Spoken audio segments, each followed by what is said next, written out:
Hello दोस्तों, तो हमने एनवायरनमेंट क्वेश्चन नंबर 103 तक कर लिया है। अभी हमारे 100 क्वेश्चन और बचे होंगे। वो वीडियो इवनिंग तक या फिर टुमारो मॉर्निंग तक मैं अपलोड कर दूंगी। और अभी हम स्टार्ट कर रहे हैं पॉलिटी। और पॉलिटी में जो फर्स्ट पार्ट है वो है कॉन्स्टिट्यूशन एंड पॉलिटिकल सिस्टम। तो इसके PYQ स्टार्ट करते हैं। तो क्वेश्चन नंबर 1 है हमारा, विच of the following is extra constitutional and extra legal devices for securing cooperation and coordination between states in India. National development council है, गवर्नर्स कॉन्फ्रेंस ये भी है, जोनल काउंसिल ये भी आता है, लेकिन जो इंटर स्टेट काउंसिल है ना वो नहीं आता। तो इसका ऑप्शन होगा 1, 2 एंड 3। नेक्स्ट क्वेश्चन है, which of the following are matters on which constitutional amendment is possible only with the ratification of the legislature of not less than 1/2 of the state. तो इलेक्शन ऑफ प्रेसिडेंट के लिए चाहिए, representation of states in the parliament इसके लिए भी चाहिए, और list इन 7 schedule इसके लिए भी चाहिए, क्योंकि 7 शेड्यूल में क्या आता है हमारा सेंटर, स्टेट और कंकरेंट तीनों ही लिस्ट आती हैं, तो वहाँ पर भी स्टेट की रेटिफिकेशन की जरूरत है। लेकिन जो 4th है ना हमारा abolition of legislature council in state, इसके लिए जरूरत नहीं है। तो यहाँ पर आंसर होगा हमारा ए, 1, 2 एंड 3। नेक्स्ट क्वेश्चन है हमारा, article 156 of the constitution of India provides that a governor shall hold office for a term of 5 years from date on which he enter upon his office. Which of the following can be deduce from this? No governor can be removed from office till completion of his term, नहीं ये wrong statement है। No governor can continue in office beyond 5 years, ये भी wrong statement है। तो answer होगा neither 1 nor 2। Which is not explicitly stated in the constitution of India but followed a convention. ऐसी कौन सी चीज़ें जो स्पेशली कॉन्स्टिट्यूशन ऑफ इंडिया में कहीं नहीं गई लेकिन कन्वेंशन को ये फॉलो करती है? Finance minister is to be a member of lower house, the prime minister has to resign if he loses the majority in the lower house, all sections of India are to be represented in the council of ministers, if both president and vice president demit office simultaneously before the end of the tenure, speaker of lower house of parliament will officiate as the president। तो इसमें आएगा हमारा option B, जो prime minister इनको resign करना पड़ेगा वो majority को लूज कर देते हैं लोअर हाउस में, पर ये चीज़ कॉन्स्टिट्यूशन में नहीं लिखी गई है कहीं पर भी, ये कन्वेंशन के थ्रू होता है। नेक्स्ट क्वेश्चन है, which of the following was not proposed by the 73rd constitutional amendment in the area of Panchayati Raj? 33% seats in all elected rural local bodies will be reserve for women candidates at all level, ये सही है। The states will constitute their finance commission to allocate resources to Panchayati Raj institution, ये भी सही है। The election will be held in 6 month time if Panchayati Raj bodies are superseded और dissolve by the state government, ये भी सही है। लेकिन जो सी ऑप्शन है ना, the Panchayati Raj functionaries will be disqualified to hold their office if they have more than 2 childrens, ऐसा कुछ नहीं है, तो इसमें ऑप्शन सी गलत हो जाएगा। नेक्स्ट है हमारा, given below are two statements, one label assertion and other label as reason. Reservation of 33% of seats for women in parliament and state legislature does not require any constitutional amendment. Next है reason है हमारा, political parties contesting election can allocate 33% of seats they contest to women candidate without any constitutional amendment. तो reason तो सही है हमारा, पर assertion गलत है, तो यहाँ पर आएगा A is false, R is true, D. अगला क्वेश्चन है, which of the following is stated the in the constitution of India? The president shall not be a member of either house of parliament, the parliament shall consist president and 2 houses, दोनों ही सही हैं। President जो है वो parliament का part तो होते हैं पर किसी हाउस के मेंबर नहीं होते हैं, और पार्लियामेंट में हमारी 3 चीज़ें आती हैं, लोकसभा, राज्यसभा और प्रेसिडेंट, तो इसमें ऑप्शन आएगा बोथ 1 एंड 2।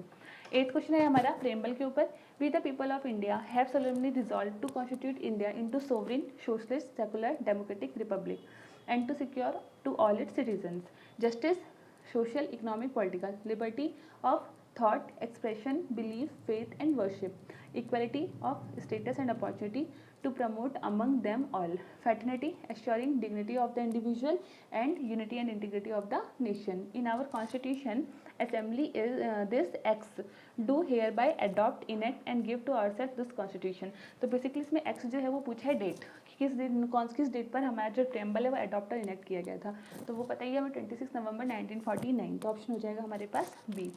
नेक्स्ट क्वेश्चन है हमारा question number 9, which of the following schedule of the constitution in of India contains provision regarding anti defection act? 2nd schedule, 5th schedule, 8th schedule, 10th schedule, तो इसका answer होगा 10th schedule. जो हमारा anti defection act है वो कौन से schedule में आता है? 10th शेड्यूल में। Next the constitution of India recognise only religious minorities, only linguistic minorities, religious and linguistic minorities, religious, linguistic and ethnic minorities, तो 10th का होगा सी। जो कॉन्स्टिट्यूशन ऑफ इंडिया है ना वो एथनिक माइनॉरिटीज़ को नहीं क्या बोलते हैं वो रिकग्नाइज करता है, वो सिर्फ लिंग्विस्टिक और रिलीजियस माइनॉरिटीज़ को रिकग्नाइज करता है, तो ऑप्शन होगा सी। नेक्स्ट क्वेश्चन है नेक्स्ट क्वेश्चन है हमारा, amendment of the constitution of India can be initiated by Lok Sabha, Rajya Sabha, state legislature और प्रेसिडेंट। तो जो अमेंडमेंट है ना वो either house of the parliament में कर सकते हैं, लोकसभा या राज्यसभा में। तो आंसर होगा डी, 1 एंड 2। नेक्स्ट क्वेश्चन है, consider the following statement about the recent amendment to the election law by the RPA act, representation of people act 1996। Any conviction for the offence of insulting the Indian national flag or Constitution of India shall entail disqualification for contesting elections to Parliament and state legislature for 6 years from the date of conviction। सही है। There is an increase in security deposit which candidate has to make contest the election to the Lok Sabha, ये भी सही है। No election will now be countermanded on the death of a contesting candidate, ये भी सही है। लेकिन जो थर्ड ऑप्शन है ना, a candidate cannot now stand for election from more than one parliament constituency, ये गलत है। तो यहाँ पर आएगा option B, 1, 2 and 4। Next question है हमारे पास, the 73rd constitution amendment act 1992 refer to the generation of gainful employment for the unemployed and underemployed men and women in rural areas, ये नहीं होगा। देखो जो 73rd कॉन्स्टिट्यूशन अमेंडमेंट एक्ट ना पंचायती राज से रिलेटेड था, तो इसमें सेकंड ऑप्शन है generation of employment for able bodied adult who are in need and desires of working during the lean agriculture season. Third option है हमारे पास, laying the foundation for strong and vibrant Panchayati Raj institution in the country, ये सही है।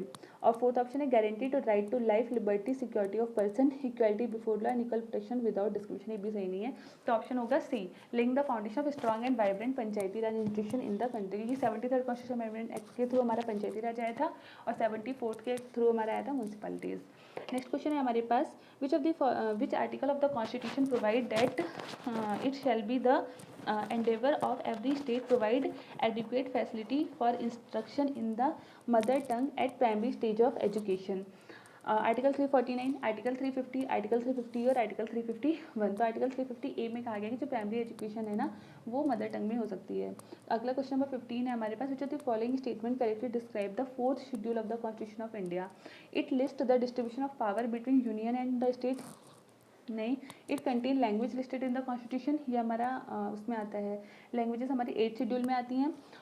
C option को उन्होंने repeat कर दिया है। डी ऑप्शन है, it allocate seats in the council of state, ये सही है। 4th शेड्यूल में क्या आता है हमारा, allocation of seats in the council of state.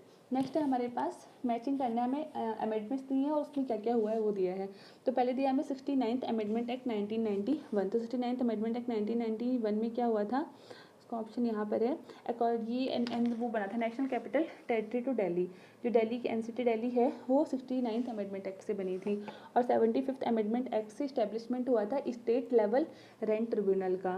Next हमारे पास 18th कॉन्स्टिट्यूशन अमेंडमेंट एक्ट से जो है हमारा वो आया था 10th फाइनेंस कमीशन, एक्सेप्ट किया गया था रिकमेंडेशन से 10th फाइनेंस कमीशन की। और 83rd अमेंडमेंट एक्ट में हमारा ये आया था कि कोई भी रिजर्वेशन नहीं होगा शेड्यूल कास्ट का पंचायत में अरुणाचल प्रदेश में। तो इसका ऑप्शन होगा हमारे पास ए। नेक्स्ट क्वेश्चन है, if new state of Indian union is to be created which one of the following schedule of the constitution must be amended. तो इसका आंसर होगा फर्स्ट शेड्यूल। अगर हमें कोई भी नया स्टेट क्रिएट करना है तो हमें क्या बोलते हैं उसके लिए हमेशा फर्स्ट शेड्यूल में कुछ ना कुछ अमेंडमेंट करना पड़ेगा, अमेंडेड करना पड़ेगा। अभी match the list first and second, यहाँ पे दिया आर्टिकल ऑफ द कॉन्स्टिट्यूशन, उसका कंटेंट। आर्टिकल 54 बताता है election of president of India को। आर्टिकल 75 डील करता है अपॉइंटमेंट ऑफ प्राइम मिनिस्टर से। आर्टिकल 155 डील करता है appointment of chief minister and council of minister of state से। आर्टिकल 164 डील करता है कंपोजिशन ऑफ लेजिस्लेटिव असेंबलीज। तो इसका आंसर होगा ऑप्शन बी। नेक्स्ट क्वेश्चन है, द फॉलोइंग अमेंडमेंट, कौन सा अमेंडमेंट है जिनका कॉन्स्टिट्यूशन एम्पावर करता है प्रेसिडेंट को कि वो किसी भी मैटर पर send back any matter for consideration के लिए भेज सकता है by council of minister. 39th, 40th, 42nd and 44th। Answer आएगा 44th अमेंडमेंट। और 42nd को बोलते हैं mini constitution of India. 93rd constitution amendment act में क्या आया था, इसमें फ्री और कंपल्सरी एजुकेशन किया गया था सभी चिल्ड्रंस के लिए जिनकी एज 6 से 14 ईयर्स है। तो इसमें ऑप्शन बी होगा। बाकी ऑप्शन पढ़ लेते हैं। Countries of reservation for backward classes in the government employment, reservation of 30% post for women in government recruitment, allocation of more number of parliamentary seat for recently created state. इसका option होगा B. तभी question number 20 तक ही करते हैं। Question number 21 से next video में continue करते हैं। तो आप लोगों को वीडियो कैसा लगा बताइएगा। Thanks for watching.